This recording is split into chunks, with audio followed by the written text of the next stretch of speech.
সমঝোতায় আছি।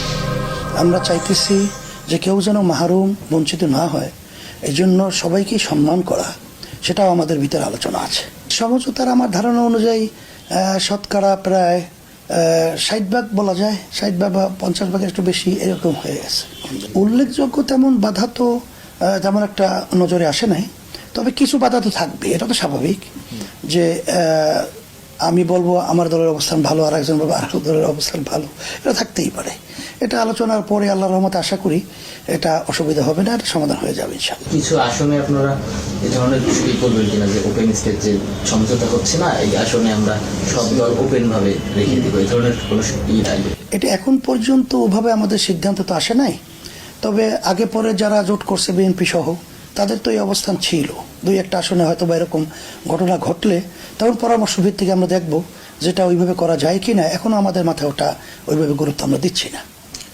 আমরা আশা করি আমরা সমঝোতা করতে পারবো ইনশাল্লাহ। অন্য দল আসার ব্যাপারে আলোচনা করছে, কিন্তু সেটা আমরা খুব ভালোভাবে খতিয়ে দেখতেছি যে যারা আমরা এই যে 5টা দফা নিয়ে আমরা যুগপৎ আন্দোলনে ছিলাম, বিভাগীয় সমাবেশগুলো করলাম, সেখানে যারা নাকি আমাদের সাথে আগে পরে ছিল, তারা হঠাৎ ওই সময় যারা সরে গেছে, তাদের ব্যাপারটা আমরা দেখব যে কেন এখন তারা আসতে চায়, তাদের উদ্দেশ্য লক্ষ্যটা কি।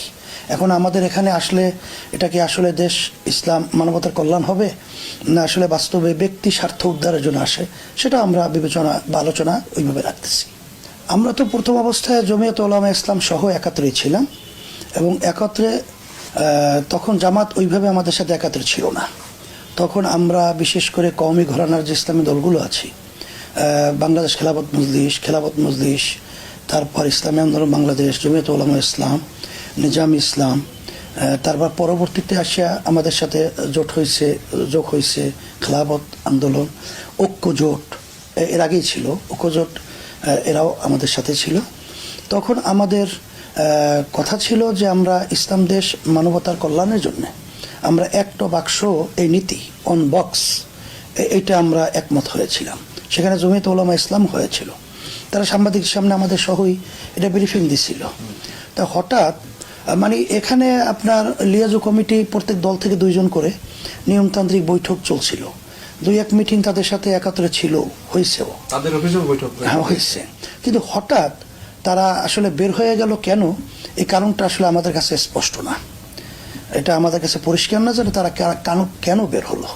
তখন আমি ওই চরমনি মাহফিলে বলছিলাম যে হয়তোবা তাদেরকে কেউ হয়তোবা বের করে নিল কি না। এখন তো আমরা দেখি আসলে বাস্তবে বিএনপির সাথে তারা অনেকটাই একাকার হয়ে তারা কাজ করতেছে এবং করছে। তা আমাদের কথা হলো যে 53 বছরে আমরা ইসলামী দল করি, 54 বছর শেষ হলো। এখানে আমরা অনেকেই কিন্তু ইসলামী দলগুলোর ভূমিকাটা ছিল পরগাছা বলতে অন্য গাছের উপরে ভর দিয়ে চলা। তো এখানে আমরা দল করি, আমাদের দল যদি নিজেরা গাছ হয়ে দাঁড়াতে না পারি, তাহলে জীবনের এবং পরগাছার ভূমিকায় আমাদের থাকবে, তাতে ইসলাম এবং দলের তেমন একটা উপকার আমার নজরে আসে না, এবং দেশের কোনো কল্যাণ আসবে বলে আমার কাছে মনে হয় না। সেই দিক থেকে তাদের যে এখন ভূমিকাটা আমরা লক্ষ্য করছি, এটা আমার বুঝে আসে না কেন তারা এটা করছে আর কিসের জন্য করছে। কারণ এখন তো পরগাছার ভূমিকায় চলে গেল, কারণ বিএনপির সাথে জোটে যাওয়া মানে তাদের নেতৃত্বে তারা থাকা। এখানে তো বিএনপি পরিষ্কার বলছে তারা শরিয়া আইনে বিশ্বাসী না, তারা পরিষ্কার বলছে যে এখানে মৌলবাদীর অভয়ারণ্য এটা যেন না হয়, তারেক রহমান বলেছে। তারপর তারা বলেছে যে এখানে দক্ষিণ পন্থাদের উত্থানে তারা, অর্থাৎ দক্ষিণ পন্থা মানে ইসলামী দলের উত্থানটা, এটা তারা বিঘ্নিত, চিন্তিত। তারপরেও তাদের সাথে তারা যাওয়ায় ইসলামের কি উপকার তারা করতে পারবে, দেশে কি কল্যাণ করতে পারবে, এটা আমাদের বোধগম্য না। তবে আমি বলবো যে তাদের এই চিন্তাটার যে তারা বলতেছে যে এখানে জামাত আমাদের সাথে নির্বাচনী সমঝোতায় আছে, তারপর আমরা পিআর পদ্ধতি চেয়েছিলাম, এই কয়েকটা কারণ তারা দেখায়। কিন্তু আমাদের কথা হলো জামাত তো তাদের সাথে বহুদিন পর্যন্ত, বহু বছর পর্যন্ত, বহু যুগ পর্যন্ত তাদের সাথে একাত্রে তারা ঐক্যে ছিল, এবং তারা বিভিন্ন সময় স্লোগানও তো আমরা দেখেছি যে জমিয়ত জামাত ভাই ভাই, দানের শেষে ভোট চাই, এগুলো তো আমরা দেখেছি। তারা একাত্রে ছিল। এখন তারা তখন কিন্তু এই ধরনের কথা বলে নাই, এখন তারা বলতেছে এর কারণ কি কোথার থেকে আসতেছে, কে বলাইতেছে, এটা কিন্তু অনেকের কাছেই প্রশ্ন। তো এখন একটা সম্ভাবনা তৈরি হয়েছে, এখানে এই অবস্থায় তারা এই কথাগুলো বলে, কারণ আমরা তো জামাতের নেতৃত্বে না, জামাত তো আমাদেরকে নেতৃত্ব দিচ্ছে না, এখানে তো আমরা কোনো জোট করি না কারোর নেতৃত্বে। এরা নির্বাচনে আমরা একটা সমঝোতা করেছি, এখানে আসন ভাগাভাগি আমার সমঝোতার মাধ্যমে হচ্ছে। এখানে এককভাবে জামাত ক্ষমতা আসবে আর আমাদেরকে নিয়ন্ত্রণ হবে সে সুযোগ আল্লাহর রহমতে থাকছে না।